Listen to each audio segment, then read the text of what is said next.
Welcome back to Behavioral Science for Brands, a podcast where we bridge academics and practical marketing. Every other week, we sit down and go deep on some of America's most successful brands and some of the biggest ideas affecting our industry. I'm Michael Aaron Flicker. And I'm Richard Shotton. And today, we're sitting with Nir Eyal, author of Hooked, How to Build Habit-Forming Products, and Indistractable, How to Control Your Attention and Choose Your Life. Let's get into it. Nir, welcome to Behavioral Science for Brands. Richard and I have made it our little mission to be on the hunt for behavioral science in the world, how to apply it to brands, how it can help improve our lives and improve our companies. And we're so excited to have you with us today. Thank you so much. It's an honor to be here with you. Yeah. So I'd like to give our listeners just a little bit of background. If you'll indulge me. Sure. I'll introduce you and correct me and improve on my introduction. But a little bit of background. You write, you consult, and you teach at the intersection of psychology, technology, and business. You have called it behavioral design, which we're excited to talk a little bit about today. You've co-founded 2 tech companies since 2003 and exited them both. MIT Technology Review says you are the prophet of habit-forming technologies, and Bloomberg wrote that you're the habits guy. Your 2 books have resonated with readers worldwide, selling over 1 million copies, and no one should miss your blog, nirandfar.com, where you've taken, in my estimation, some of your most compelling writings and put them all together in a super easy to go through format. So we're excited to have you today. We're excited to talk behavioral science, behavioral design, and just have a very interesting conversation. And our listeners, they love stories, Nir. So I thought maybe you could start with a story. How did you get introduced to the concepts of behavioral science? Where was your personal story that led you to behavioral design? And then we'll get into the Hooked model and a lot of other things. But maybe you start there and just tell us a little bit about your background. Sure thing. So let's see, how far back do we want to go here? I've read that your family immigrated here from Israel. Yes, that's right. That's right. I came when I was 3 years old on my 3rd birthday, actually. If I fast forward from 3 years old to where I really began my interest in the field, I would say it started when I was in my teen years. I was clinically obese as a teenager up until early adulthood, young adulthood. And I remember distinctly feeling that food controlled me. And I remember I saw this special, some kind of show on Nickelodeon or one of these channels at the time about like consumer marketing, how the brands were making kids buy sugary cereal by the Trix Bunny looking down from the shelf to look at the kids, to catch the kids' eyes. And I remember thinking that was really fascinating because I think it kind of helped explain what I was struggling with as a clinically obese kid. And I wasn't just overweight. I remember my mom took me to the doctor and the doctor said, here's a chart. Here's the green zone. That's normal weight. Here's overweight. That's the yellow zone. Here's the red zone. This is you. You are obese. And I remember really struggling with my weight. I still struggle with my weight. Today I'm 46 years old. I'm in the best shape of my life. But I think it started from this feeling that I was being controlled. And that was equal parts terrifying and fascinating. And so I think I always kind of gravitated to try and figure out how products are designed to change consumer behavior, sometimes for the good, sometimes for healthy habits. That's what I try to do with my first book, Hooked, How to Build Habit-Forming Products. It's all about how to design healthy habits in users' lives. And then sometimes it's used for ill, right? Sometimes these tactics can be used to get people to do things that they later regret. And so that's why I wrote Indistractable, my second book, which is all about distraction. So Hooked is about how to build healthy habits.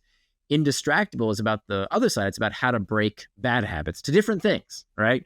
We want to get hooked to the app that helps us save money or learn a new language or exercise more. And we want to also disconnect from the product or service that maybe we overindulge in or that we get distracted by. So it's two sides of the same coin. And, hearing you describe it that way is so helpful to me. I've spent time with both books. I saw Hooked more for brands and product owners that wanted to improve their product, and Indistractable more for people, consumer, actual folks that wanted to design and control their focus and be more indistractable. Do you see it in that way too? Obviously, you can use them on both sides. Absolutely. No, you hit the nail on the head. That's exactly right. So Hooked was very much for people in business. I like to say it's anyone who touches the product, meaning anyone who touches the consumer-facing side of the product experience. Because from a business perspective, I taught for many years at the Hasso-Plattner Institute of Design at Stanford, and then at the Stanford GSB as well. And the stats are overwhelming that the return on investment to keeping a customer is so much higher than acquiring a new customer. It's almost always a better investment. And yet we spend so little time thinking about how do we keep our customers coming back. And I think part of that is that it's so easy to acquire more customers. You can always buy new customers. You back up the truck of money, you give it to Facebook, you give it to Google, you give it to brand, display advertising, you give it to the television stations, you give it to the billboard companies. You can always buy growth. You cannot buy engagement. Engagement and retention must be designed into the product experience. And so that's why it behooves us to understand what are the central tenets of a product that keeps people coming back, rather than throwing good money after bad and funding what we essentially call a leaky bucket business, right? Where you have customers coming in and they're all churning out. What the heck is the point of that? Much better to invest time in figuring out how to keep people coming back. I think that's certainly an area, many of our listeners are interested in, this idea of how do I retain customers? How do I build that habit of forming product? Now, you've created one of the most influential, I think, interesting models out there. Could you take people through that Hooked model? What are the key stages? What do people need to know about that model to try and use it? Absolutely, yeah. So I want to preamble a bit that I'm standing on the shoulders of giants. That none of what I describe in this model is my own original research. Partially because I didn't want anything too new. I'm sure many of your listeners have been following the replication crisis that's happening in the social sciences. It's a disaster, which made me so happy that over 10 years ago, almost all of the research studies that I cite, and by the way, there's over 30 pages of citations to peer-reviewed studies, almost all of them, I think something like 90% of them, are like pre-1970s, right? They're like very old, established research, B.F. Skinner type stuff, like basic stuff around consumer psychology that I think most people just don't get their head around. They really don't think about it very much. And so I'll just walk you through very quickly what the Hook model is from a 30,000 foot view. A Hook model is an experience designed to connect your user's problem with your product with enough frequency to form a habit. And frequency is key here. We know that there's a precipitous drop-off in the likelihood of changing a consumer habit if the behavior does not occur within a week's time or less. So frequency is very, very important, which is why, most of my clients that I work with these days are companies that, build products for digital devices, because the average smartphone owner looks at their home screen 150 times per day. So there's a very high propensity to changing a consumer habit when there's that level of frequency. So today, every product is now a digital product, and if you're not, your competition will be. I don't care what business you're in, whether you're travel, entertainment, hospitality. It doesn't matter. Every business today needs to figure out how to keep people coming back, and so every business that needs people coming back needs a hook. So a hook starts with what's called a trigger. There are two kinds of triggers. We have external triggers, which you'll be very familiar with. These are the pings, the dings, the rings, anything in our outside environment that tells you what to do next with some piece of information. That's an external trigger. There's another kind of trigger we're going to get back to in just a moment. The next step of the Hook model is the action phase. The action phase is defined as the simplest behavior done in anticipation of a reward. Open an app, scroll a feed, push a play button. These very simple actions done in anticipation of an immediate reward.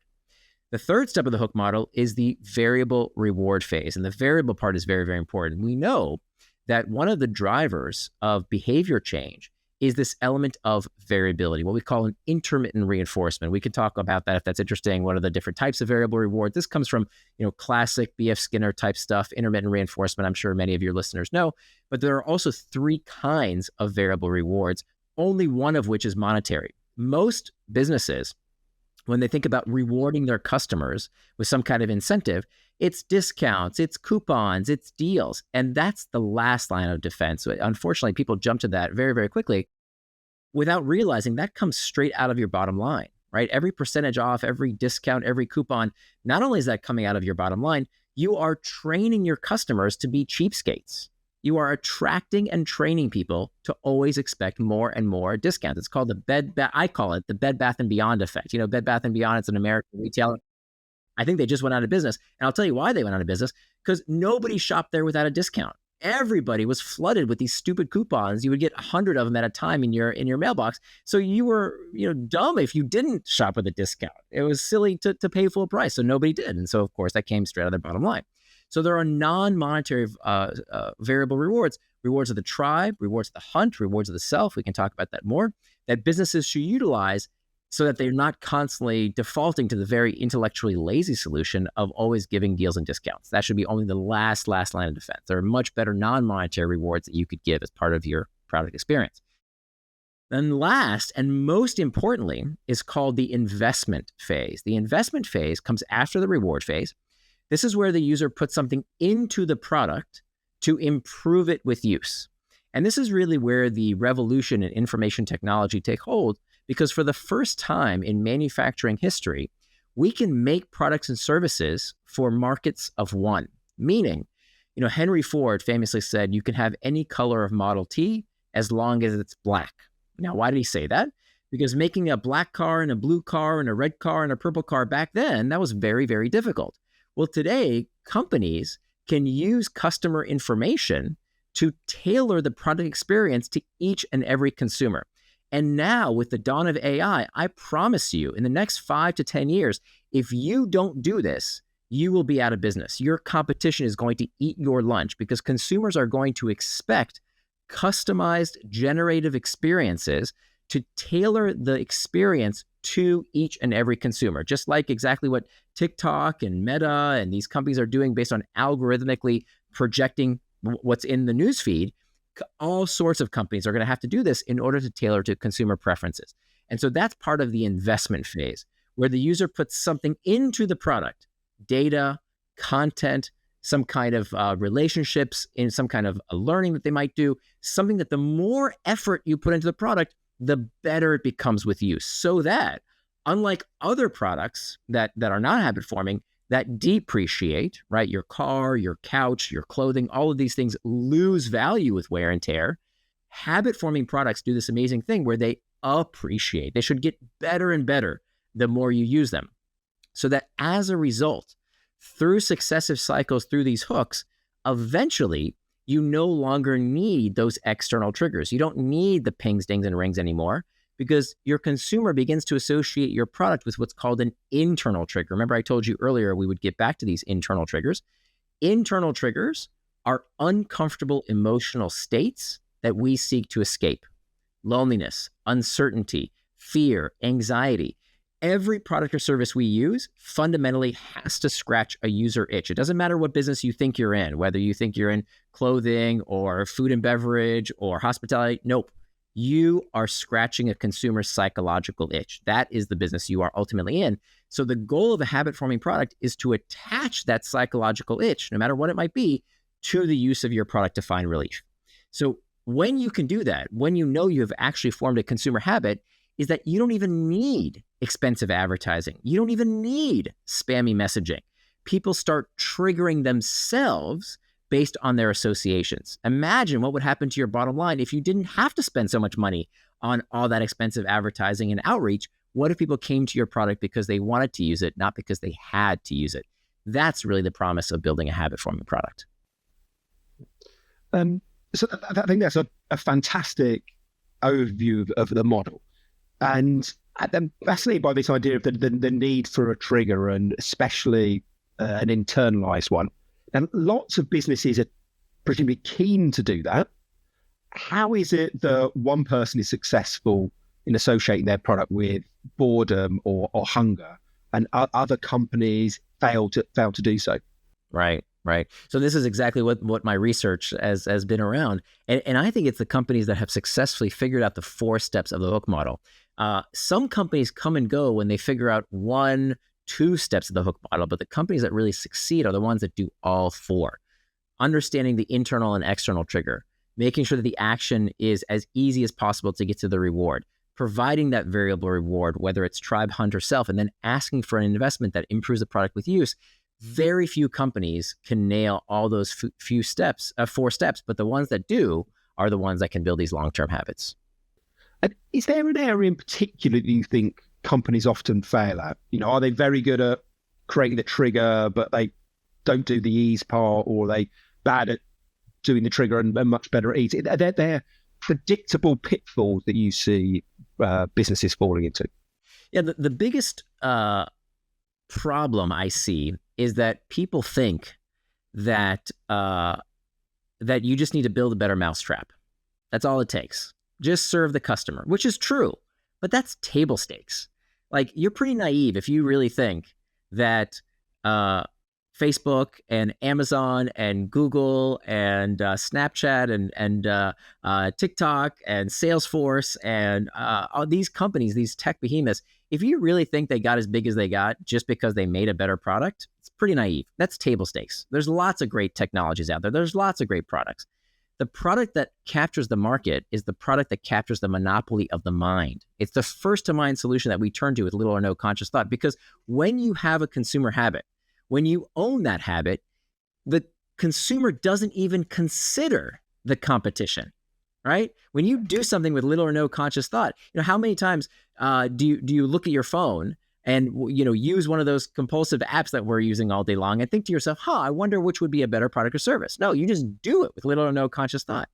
And so that becomes a huge competitive advantage, what Warren Buffett calls a moat around your business. It's not the only way to build a moat. You can build economies of scale, you can build IP, but having a consumer habit is a huge, huge competitive advantage. So the biggest mistake I see, to answer your question, is that people think that these companies that are habit-forming examples, that they just got lucky, right? That they just stumbled into it. And I got to tell you, nothing is further from the truth. I know from the inside, these companies know what makes you tick and what makes you click better than you understand yourself.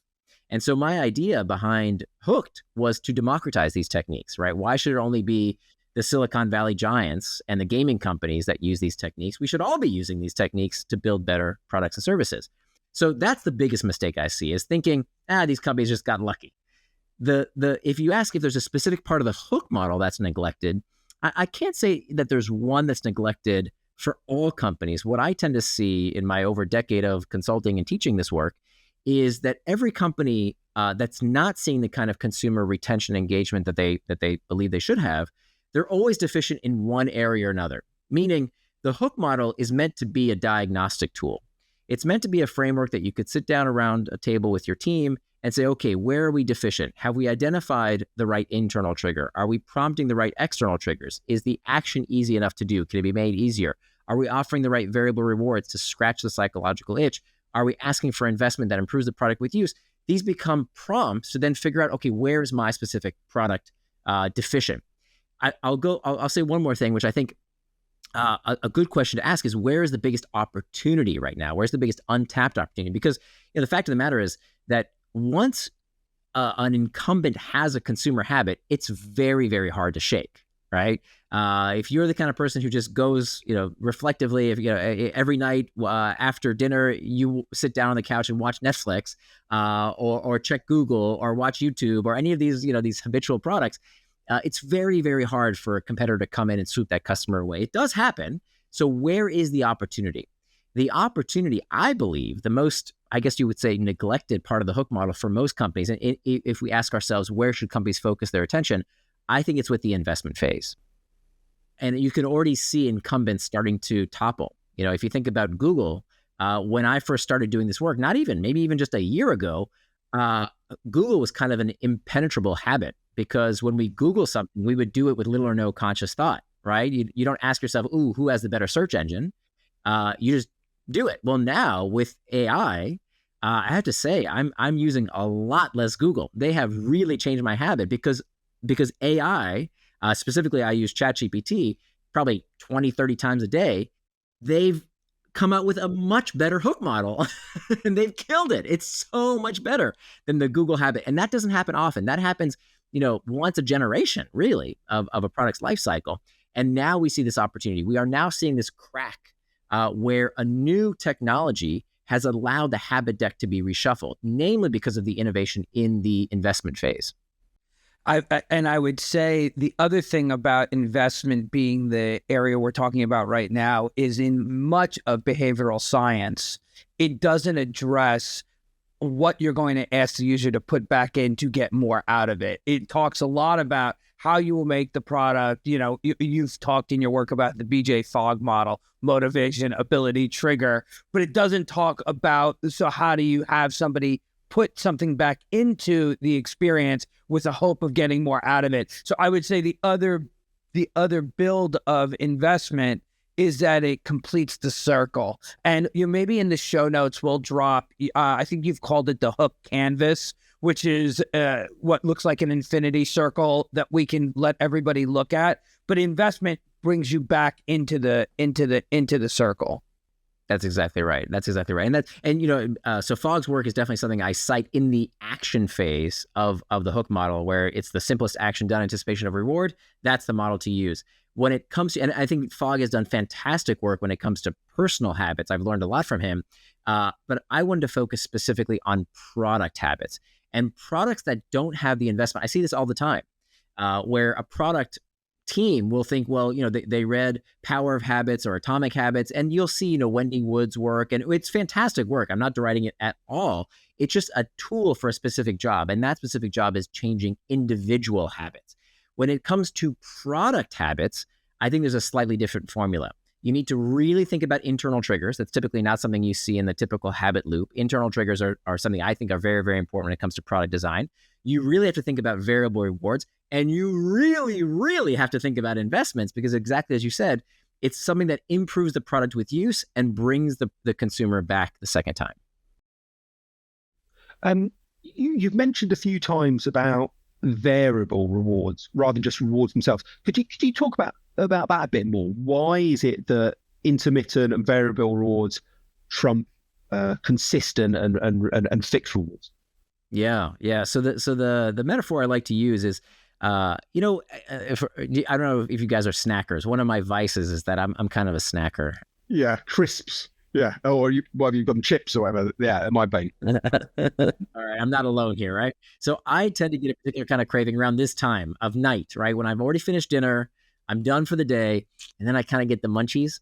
And what I think a lot of what drives that is that I kind of want to see what my wife has put in the cupboard and what she's put in the fridge that I may not know about, right? If I bought groceries this week, I find I actually don't check that much. I don't get that sensation because I open the fridge and I know exactly what's in it. But imagine what would happen if every time you open the refrigerator, there was something else in there, right? One time you open the refrigerator, it's ice cream. The next time you open the refrigerator, it's chopped liver. The next time you open the refrigerator, it's broccoli. You're going to keep opening and opening and opening. It becomes like a slot machine. And so we see these variable rewards. I mean, this is 70, 80-year-old research now. It's been around for quite some time. But this idea that when there's a reward that has some kind of uncertainty, that is very engaging. It causes us to engage, it causes us to focus, and it's highly habit forming. So it's what makes a book interesting to read, is what's going to happen at the end. It's what makes a movie fun to watch. It's what makes sports, right? How much time do we spend watching spectator sports? Some stupid ball or puck bouncing around. Why are we so enamored by sports? There's nothing wrong with it. It's that we love the variability. We love the mystery. If you think about news, right?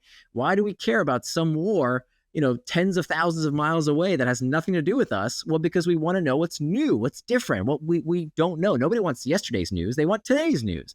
So we are absolutely captivated by variability, by mystery. And this has an evolutionary basis, which we can talk about if you're interested. But if your product doesn't have some kind of variability, some kind of uncertainty, or solve for a situation that is inherently variable, then you're going to have a very tough time creating a long-term habit. I'm intrigued by the point about evolution, because I know the Skinner studies that you mentioned were first run on animals, rats and pigeons, but I've not heard the evolutionary explanation. So I'd love to hear that. Sure. Yeah. So I'm not sure if you guys are runners. I'm an avid runner. I used to be more so, but I still run a few times a week. And so while I was writing Hooked, I wanted to know, where these variable rewards came from, and why are they part of our species in particular? But many different species have the same effect. In fact, Skinner's work was originally on pigeons, so many species have this phenomenon. So there's the deeper brain science around what's called predictive processing, that the brain causes us to focus on things that are different and variable whenever we have what's called a prediction error. So when something is not the way we expect, it causes us to engage in focus, because this is exactly how we learn. So most of what we experience, most of perception is not real. It's a hallucination. We are actively predicting what I'm going to say, as you guessed, before I even said it. Right? So we don't wait for the information to filter into our brain. We actively predict what's going to happen. So this is constantly happening. And when things don't happen exactly the way we predict, we wake up. This is actually why jokes are funny. It's called benign violation. When there's a benign event that's not threatening, but violates what we think is going to happen, that is actually the formula for humor. And there's nothing you can do that's less funny than talking about the science of humor, but that's just a quick explanation. And then the last thing I'll say, that why do I get back to running, is that for our species in particular, and I think why we are so susceptible to variable rewards, is because our species needed variable rewards to survive. It actually made our species. And what do I mean by that? If you look at a very obvious fact that we are the only hairless primates. We're the only primates that don't have hair. Do you know why? Like, if you look at chimpanzees, the great apes, they're all covered with hair. Why don't Homo sapiens have fur? Like, why don't we have hair all over us? You know why?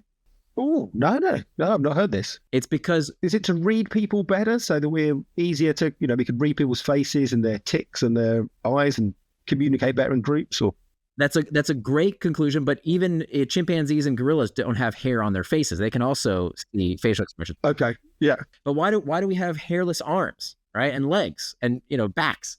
Well, it turns out that we are the only Homo sapien that hunted its prey by running after it.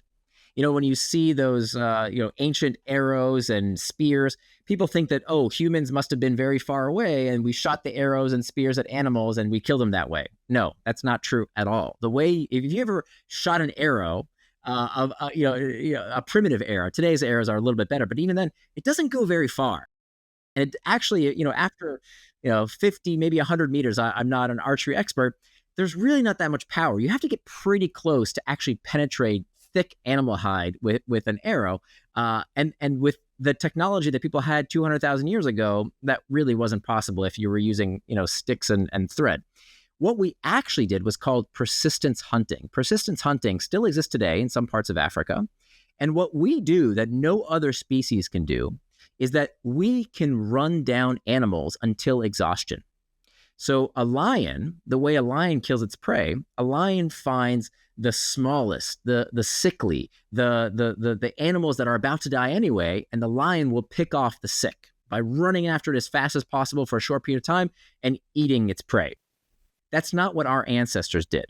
Our ancestors would find the biggest antelope out there, the big male with the huge horns, and they would separate them from the group, right? A few of our ancestors, maybe a small group, and they would run them down, meaning they would run for about a marathon's length of distance until the animal that was covered with fur and had no way of dissipating heat other than through panting, eventually they would just collapse. Whereas humans, because we don't have fur, we can perspire, we can exhaust heat in a way no other animal can. If you want to kill your dog, take them on a long run. Dogs and every other animal, other than humans, are not meant to run long distance. We are, because that's exactly how we killed our prey. And then at the very last minute, when we were, a foot or two away, that's when we would stab them or kill them with an arrow. That's how we actually use those primitive tools. So how does this relate to variable rewards? In the process of tracking our prey, we had to be very aware of any changes to our environment. The pursuit of that antelope for 28 miles or whatever the distance might be until that antelope gave up and keeled over, required us to constantly stay super hyper focused and be incredibly aware of small changes in our environment. And that mystery, that uncertainty, that variability, that is the same key driver that keeps us hooked to Netflix and to slot machines and to sports and to everything today that captures our attention. The very same evolutionary advantage. Fascinating, Nir. I mean, just super interesting. Is that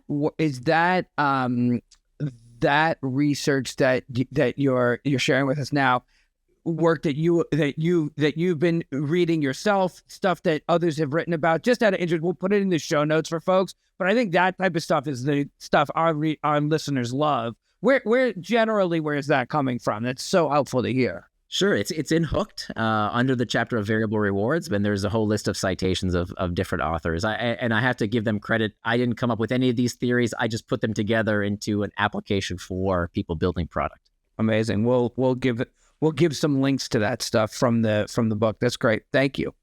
Would it be fair to say with the model, if some of the underlying drivers have an evolutionary explanation, therefore the book was written, 10, 11 years ago, it's barely a blink of an eye in an evolutionary sense. Would you say, therefore, that the findings are as relevant in 2025 as they were when you wrote, or have you seen any nuances that have changed your approach to the model? Yeah, that's a terrific question. Thank you. So the model itself hasn't changed over time, and it doesn't change over demographics or nationality. None of the key 4 steps of the Hook model, trigger, action, reward, and investment, none of that changes. What does change, not only between socioeconomic conditions or nationalities or even individuals, what does change is what in the reward the user finds rewarding. So for example, in the United States, if I feel the internal trigger of boredom, a reward that many Americans find entertaining that solves the problem of boredom might be American football, right? But in Japan, it might be sumo wrestling. So the fundamental human need for satiation from that internal trigger doesn't change. What might change is the flavor of the reward from culture to culture or person to person. Very clear. Nir, you've spoken a lot in your work and today about how digital products are uniquely tuned to take advantage of the Hook model. And yeah, I heard you say in some of my research for today that digital products are unique in that physical products, the more you use them, the quicker they depreciate. You cited cars and clothing. And then digital products, the more you use them, the better they get. Can you talk a little bit about examples of when physical products have been successful with the Hook model, just for those of our listeners that may not be involved in digital businesses, just so they can apply the same thinking to their brands and their businesses? Sure. Yeah. So physical products are kind of a blessing and a curse. They're a curse because physical products require a heavy upfront investment, right? When I buy my coffee maker or my toaster or my car or whatever it is, I have to make that initial upfront investment. Whereas if it's an app on my phone, well, I get a free trial and I can just start using it immediately, which is why, by the way, when you think about companies like Meta and Google and Amazon, they spend almost no money on consumer acquisition, right? If you look at their financial statements, it's a fraction of the company's market cap, how much money they spend every year on advertising. They spend a little bit. It's a joke, right? Compared to how much money Coca-Cola has to spend, how much money McDonald's have to spend, how much money, I don't know, what's another manufacturer, big manufacturer, like what's that company that makes ovens that, anyway, you get the idea. And now I don't even remember their name. They're not spending enough money. So physical products, they need to spend a lot of money on what's called the mere exposure effect. That, the mere exposure effect says that the more you are exposed to a brand, a jingle, a spokesperson, the greater your affinity for the product. And so that's how they create these consumer habits, is by building their brand through the mere exposure effect. But these other companies I mentioned, the Metas and the Googles, the Amazons, the Salesforce, they don't have to do very much of that, right? Because the product experience itself is what changes consumer perception and creates these habits. So that's a big difference between this old generation of products and these newer products. But can you remind me the question? I'm sorry, I forgot. I think I got off track there. Yeah, of course. I was asking how people, brands that are physical products, can take examples of where the hook canvas works. And you said there's it's a blessing and a curse. So we heard the curse part. Exactly. So that's the curse part. Yeah. What's the blessing? The blessing is that when you have a physical product, now you have this external trigger, which is manifested in the real world, as opposed to the 100 apps that we have on our phones that if you're not on someone's home screen, you might as well not even exist, right? Because there's just so much digital clutter on this tiny screens that we all have, and the screens are shrinking. Now the screens we have on our wrists, we have Amazon Alexa that we talk to, there is no screen anymore, right? So the screen's real estate is shrinking. With a physical product, now you have that external trigger, right? The reason I use the same toaster every morning, the same coffee machine every morning, and the same oven and the same car is because there's a physical manifestation of the external trigger. So if you're not building a consumer habit with a physical product, you got a problem. You got a big problem because that means customers really don't like using your product. You've crossed the big problem of getting them to buy it. The least you can do for them is make sure that they like the product quality enough to keep using the product. So what do you do, however, if you have the kind of product or service that is not bought frequently? Maybe it's used frequently, but it's not bought frequently. What do you do then? And by the way, there are many products out there that just are not bought with enough frequency to build a habit. For example, there's a company, Williams-Sonoma. You guys know Williams-Sonoma? They sell all kinds of fancy pots and pans and cookware. They have a big problem in that you can't make buying fancy pots and pans into a habit. It's never going to happen. But the definition of a habit is behavior done with little or no conscious thought.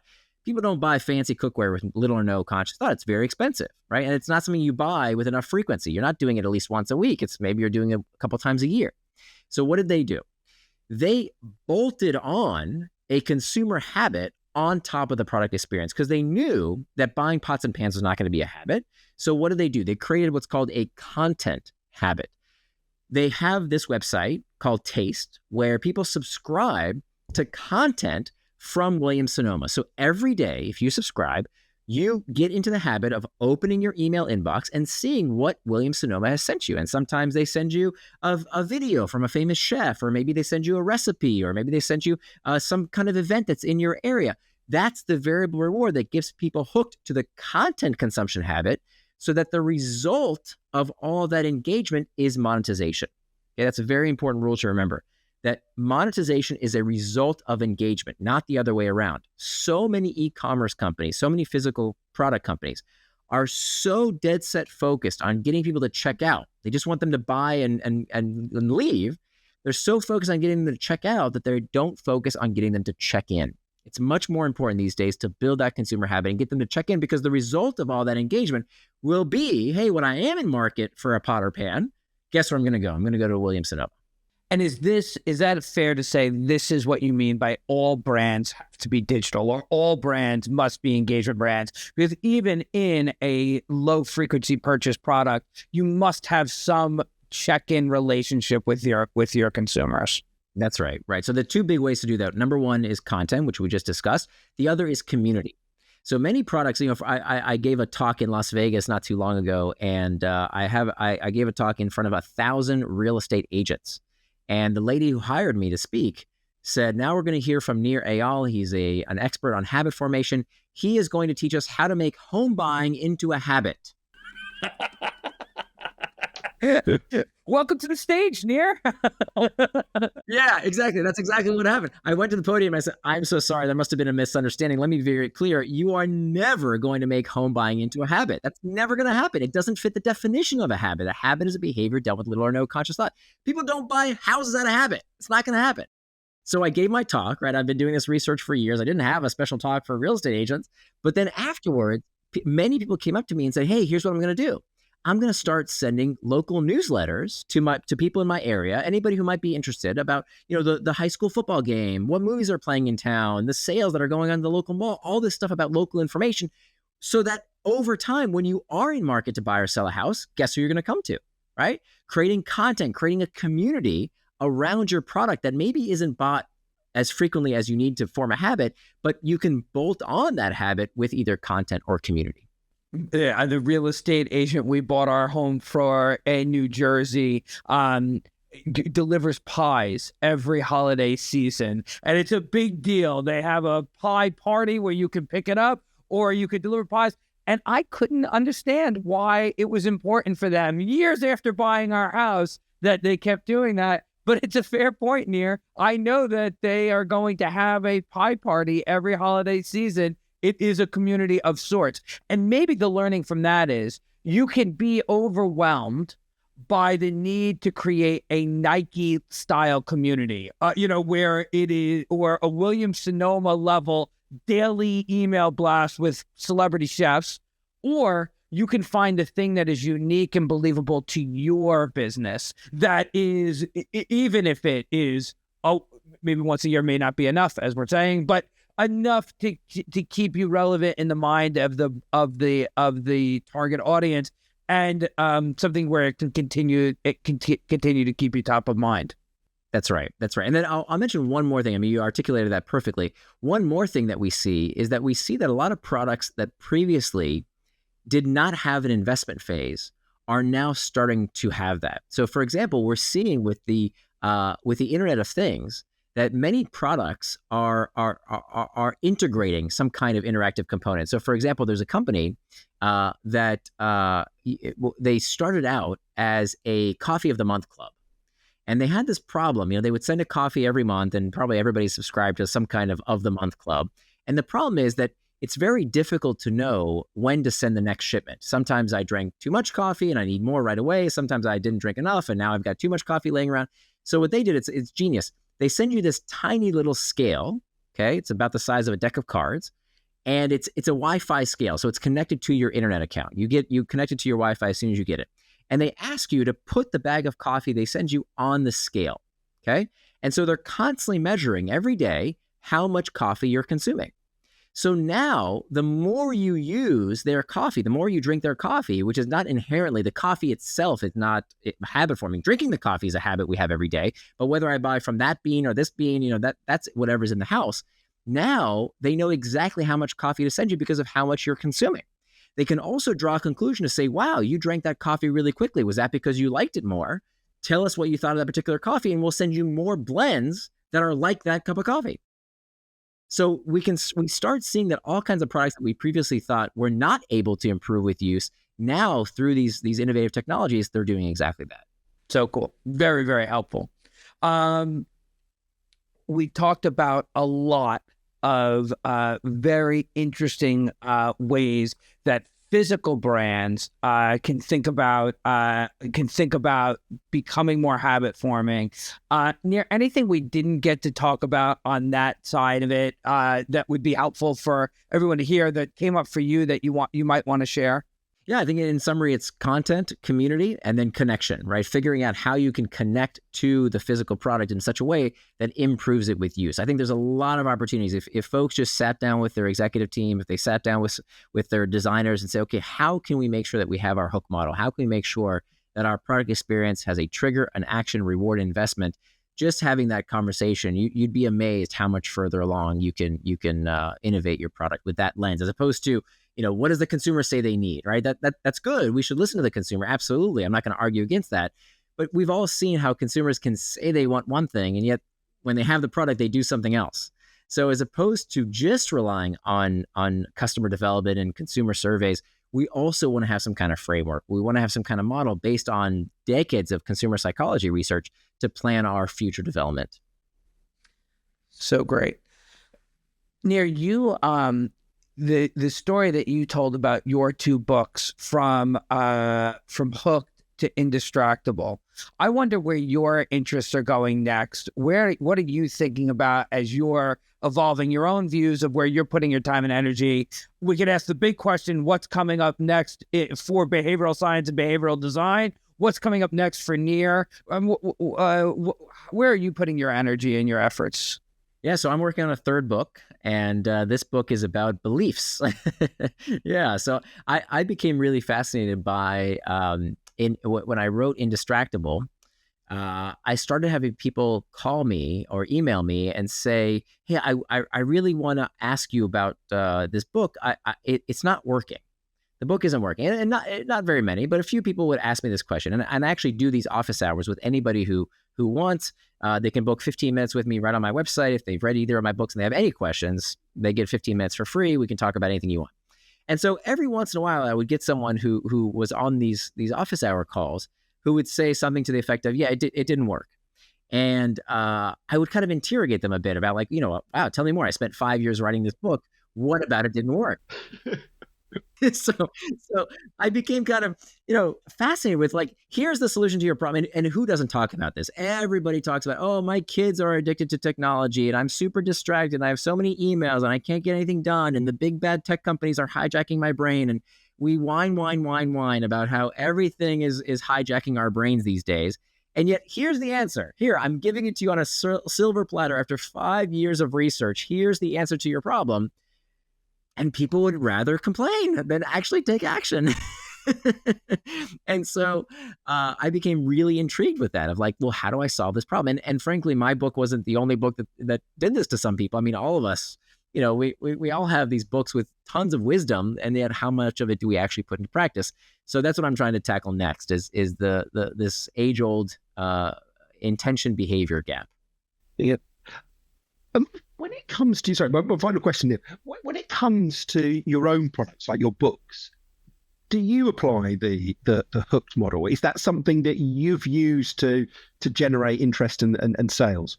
Oh, absolutely. So I'm a little different from other authors. I think a lot of other authors, they write books about what they know. I write books about what I want to know. So when I was looking for a book on how to build habit-forming products and I couldn't find one, I decided to do my own research and write my own book. Not because I didn't intend to write a book. I actually just started blogging about it. And then I wrote so much about it that it became a course at Stanford, and then it became the book. But it was very much for my own problem. I had sold 2 tech companies. I wanted to start a third, and I knew it had to be habit forming, and I didn't find a book on how to build habit forming products. So that became my next business. With Indistractable, I found I was constantly distracted. And the reason it took me 5 years to write the damn book is because I kept getting distracted while I was writing it. And it wasn't until I learned these techniques that I changed my life. And today I'm more productive at work than ever. I have a better relationship with my family than ever before. I'm in better shape than ever before. Not because I'm special or smarter in any way. It's just that I do what I say I'm going to do because I know the techniques, the skill like any other. And so with beliefs, I'm fascinated by how beliefs affect our behavior. And there are many problems I want to solve in my own life based on what I think I'm going to find in researching this book. So it's what we say, research is me search. Brilliant. We wish you all the best of luck with the third book that you're working on. Thank you for giving us a teaser of it.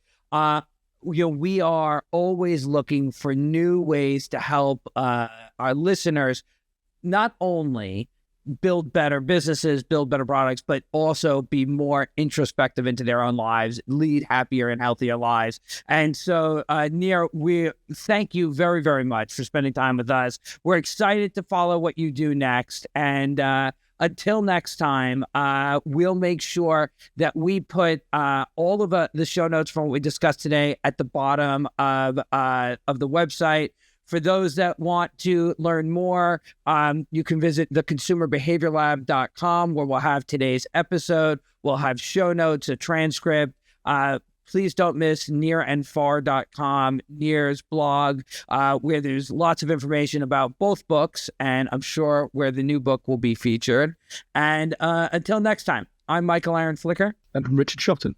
Nir, thanks so much for being with us.